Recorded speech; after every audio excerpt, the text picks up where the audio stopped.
नमस्कार साथियों, स्वागत है आप सभी का आपके इस YouTube platform law with Ronit में। My self Akanksha Singh. आज इस वीडियो सेशन में हम चर्चा करेंगे मीनिंग ऑफ द कॉपीराइट्स के बारे में, which is given under the chapter 3 section 14 of the copyright act 1957। Now what is the section 14? Section 14 of the Copyright Act 1957 is the cornerstone provision that defines the meaning of the copyright in the Indian law. It establishes the exclusive right which is granted to the copyright owners across the different categories of the work. Now, how many type of the copyright owners given under the Copyright Act 1957 as per sections? You all need to tell me inside the comment section. You will see it ahead, but you all need to write down inside the comment box. Now, what is the importance of the section 14? This section is the important to understand what type of protections given to the copyright owners under the Indian copyright law and how the creators or owner of the copyright can control the use or misuse of their intellectual creations. For being a law student, we must have the concept clarity over the topic as per the language of the Bayer Act, because I have seen in the multiple examinations they all ask the directly question from the Bayer Act. So I will suggest you all, while you're watching this video, you all need to open the Bayer Act and read read it with the help of the Bayer language.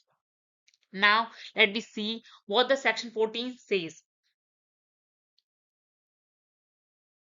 Section 14 talk about the meaning of the copyright. It says copyright means the exclusive right which is subjected to the provision of this act. Now what is the exclusive rights? Exclusive rights are those rights which is given under these clauses. Clause A to E, to do or authorize the doing of any of the following act in the respect of work or any substantial part thereof. Following acts are those acts which is mentioned in the sub clauses under these clauses. So let me see in detail in our head slides. Now, what type of the exclusive rights provided to the owner of the literary, dramatic, and musical work under the Copyright Act 1957? Exclusive right for the owner of the literary, dramatic, and musical work given under the Clause A of the Section 14, which are they can reproduce the work in any material form, including electronic form, digital form, or any other form. They can issue the copy of it to the public. They can perform the work in the public or communicate it to the public. They can make the cinematographic work or sound recording with respect to this work. They can make the adaptations and the translation. They can make the adapted and the translated work. And with related to the adapted and the translated work, they can do any of the act which is specified in the clause A from the subclause 1 to clause 4. Now, what rights are given to the computer programmer as per the Copyright Act 1957? We can see it in the clause B of the section 14. Now, in the era of the technology, the section 14B protect the rights of the computer programmers as the type of literary work and with the extra work. The owner get the all rights which is given under the clause A of the section 14 from the subclause 1 to 4. Plus, they can sell it, they can rent it, which is given under the subclause second of the clause B of the section 14. Under the proviso, it is mentioned that rental rights don't apply to the program. Rental right, it don't apply to the program if the owner of the copyright is not the main part of this work. you can see that the rental right don't apply if the program is not the main part of the rental, like the hardware packages. This helps stop software piracy, which is the big issue nowadays. Lawyers use this section in the cases about the illegal software sharing, seeking solutions like the court orders or the payments. You can see the bare language which I mentioned below here. You can read it.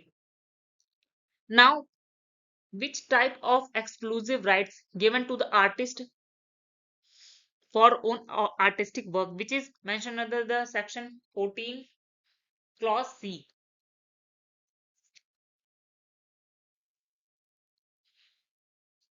Artist, they can reproduce the work in any material form, including either in the electronic form, digital form, or in any other form.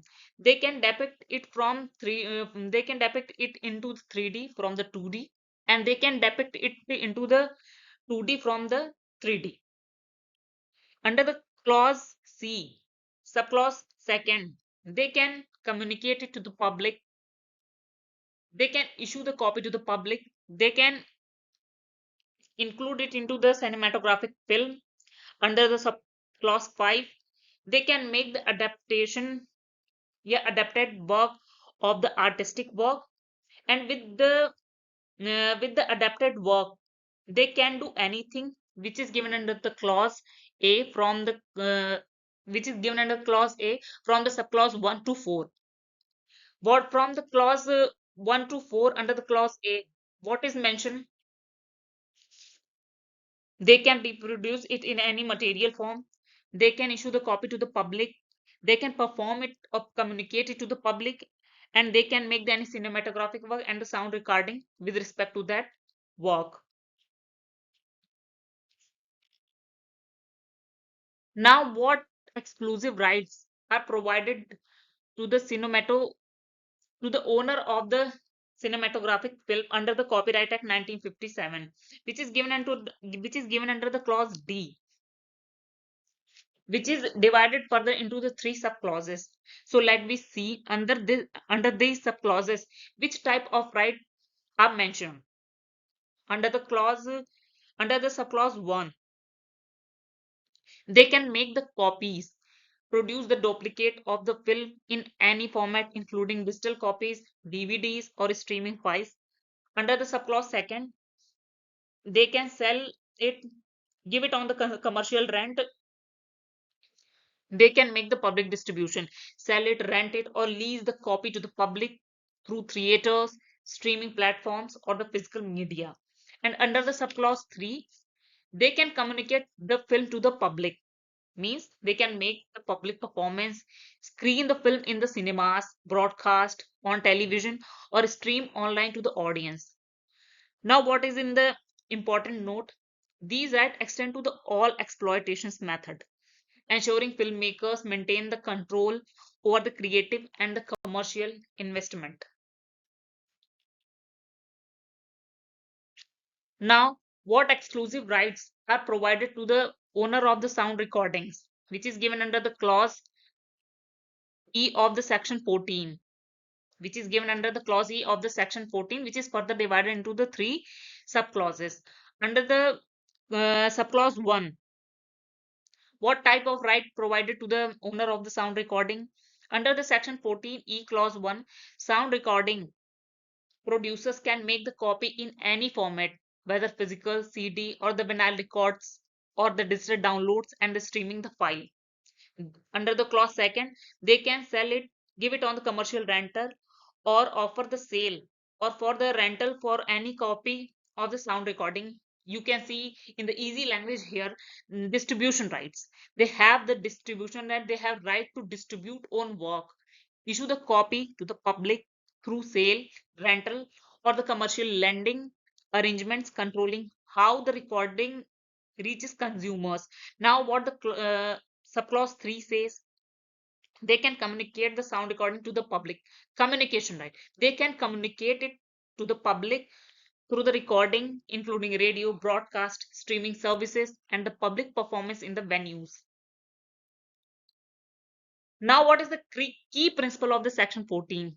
It provides the exclusive control for the use or misuse of the rights of the copyright owners. It provides the economic rights to the copyright owners. It it is subjected to the limited durations. It is not a perpetual right, and it is subjected to the exceptions because it is not the absolute right. So it must be read with the exception under the section 52 and the 52A. अगर इस section से related अगर कोई चीज आपको नहीं समझ में आई है तो you need to ask side the comment section. इस सेक्शन में हमने दो चीजों के बारे में चर्चा की, that is the owner of the cinematographic film and the owner of the sound recording. तो मेरा क्वेश्चन आपसे ये है कि क्या cinematographic films, the right of the cinematographic film is only provided to the producers of the film? Cinematographic film का जो right है वो किस किस को प्रोवाइड किया गया है, इस पर आपका क्या कहना है? You need to tell me inside the comment section. And another question is, the owner of the sound recording is only provided to the singers? Yes or no? What you want to say on it through your reasoning, you need to tell myself inside the comment section. Thank you for watching this video. Bye bye.